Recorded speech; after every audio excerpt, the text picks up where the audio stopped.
सीरत बेगम को जैसे ही पता चलता है कि उसका इकलौता बेटा ज़रार फरियाल के घर पहुंच चुका है तो वो गुस्से में भड़क उठती है और सीधा ही फरियाल के घर की तरफ निकल जाती है और वहां पर पहुंच के कह देती है कि ज़रार, आप पर तो मुझे मान था और फ़ख्र था, आपने ही मेरा दिल तोड़ लिया। आप इस लड़की के लिए अपनी माँ को छोड़ना चाहते हैं और इस लड़की के लिए आप यहाँ तक पहुँच चुके हैं कि अपनी माँ को छोड़ चुके हैं। मैं तुम्हारा घर इंतज़ार कर रही थी। तो वहाँ पर ज़रार कह देता है कि मैं तो सिर्फ ही सिर्फ चची की तबीयत पूछने आया था, आप तो गलत ही समझ रही है। मगर वहाँ पर ही कह देती है सीरत कि आज एक फैसला होगा कि तुम अपनी माँ के साथ रहना चाहते हो या इस लड़की के साथ। अगर तुम इस लड़की के साथ रहना चाहती हो तो तुम कभी भी घर की तरफ ना आओ। तो वहाँ पर ज़रार ये बातें अपनी माँ की सुनकर अपनी माँ को कह देता है कि आप गलत सोच रही हैं, आपको ऐसा नहीं सोचना चाहिए। आपको सिर्फ ही सिर्फ ये सोचना चाहिए कि मैं सिर्फ सिर्फ चची के पास आया हूँ और चची की तबीयत ख़राब है इसलिए मुझे यहाँ पर आना पड़ा, मगर मैं कभी भी ना आता। लेकिन वहाँ पर सीरत बेगम कह देती है कि आप इन लोगों के साथ रिश्ता रखना चाहते हैं जिन लोगों का मैं मुंह भी देखना गवारा नहीं समझती। तो वहाँ पर ही ज़रार अपनी माँ को समझाते हुए कह देता है कि माँ, आपको ये बात समझनी होगी कि ये भी हमारे ही अपने हैं और इन अपनों के साथ हमें रिश्ता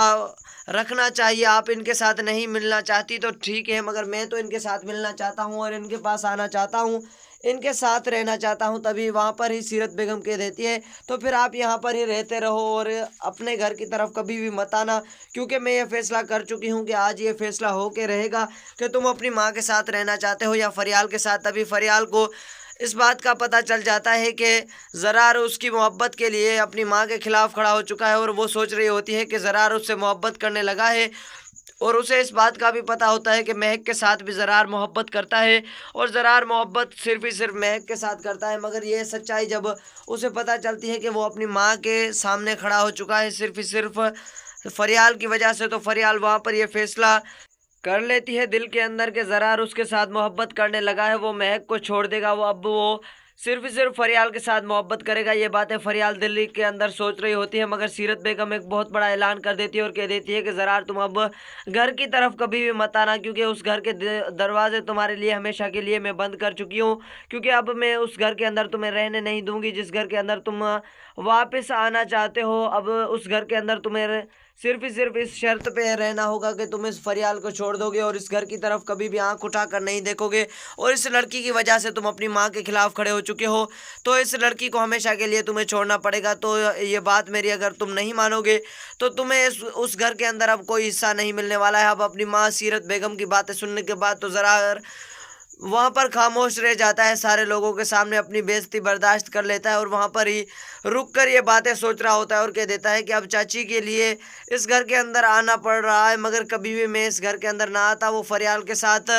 फरियाल के मुंह को देखता है और परेशान हो जाता है और सोचता है कि अब उसे क्या फ़ैसला लेना चाहिए क्या नहीं। अपनी माँ की तरफ अगर वो होता है तो अपनी मोहब्बत को वो खो देगा, क्योंकि वो मोहब्बत करने लगा है फरियाल के साथ और फरियाल के साथ शादी तक की बातें सोच रहा होता है। मगर वहाँ पर उसकी माँ जो ऐलान कर देती है, उस ऐलान को सोचते हुए वो घर की तरफ वापस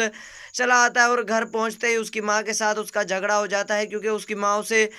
ज़्यादा बातें सुना लेती है और कह देती है कि अब इस घर के अंदर तुम किस मुंह से आए हो, तुम अब फरियाल के पास बार बार जाते रहो और उस घर के अंदर रहना शुरू कर दो, क्योंकि तुम इस घर के अंदर अब रहने के लायक नहीं बचे हो। तुमने अपनी माँ की जो आज लोगों के सामने इज्जत कराई है, उसे तो मुझे इस बात का पता चल चुका है कि तुम कितने बुरे इंसान बन चुके हो। तुम अपनी माँ की इज्जत रखना भी नहीं जानते हो। अगर मुझे इस बात पर गुस्सा है कि तुम उस घर के अंदर जा क्यों रहे हो, तुम्हें आखिर उस घर के अंदर कौन सा सुकून मिल रहा है कि तुम उस घर के अंदर रहने का फैसला कर चुके हो और उस घर के अंदर ही तुम्हें मोहब्बत होने लगी है एक लड़की के साथ। एक लड़की की वजह से तुम अपनी माँ से दूर होते जा रहे हो, तुम्हें इस बात का अंदाज़ा भी है। तो वहाँ पर ज़रार अपनी माँ से माफ़ी मांगता है और कह देता है कि माँ, आपसे माफ़ी मांग रहा हूँ, आप मुझे माफ़ कर दे, क्योंकि आपने जो कुछ भी सोचा है वैसा नहीं है। मैं सिर्फ चाची को देखने के लिए गया था, अब मैं नहीं जाऊँगा। अगर आप कह रही हैं तो मैं उस घर के अंदर अब कदम भी नहीं रखूँगा। अपनी माँ की बातें मानते हुए ज़रार अपनी ज़िंदगी की सारी वो बातें भूल जाता है जो उसने फरियाल के साथ सोची है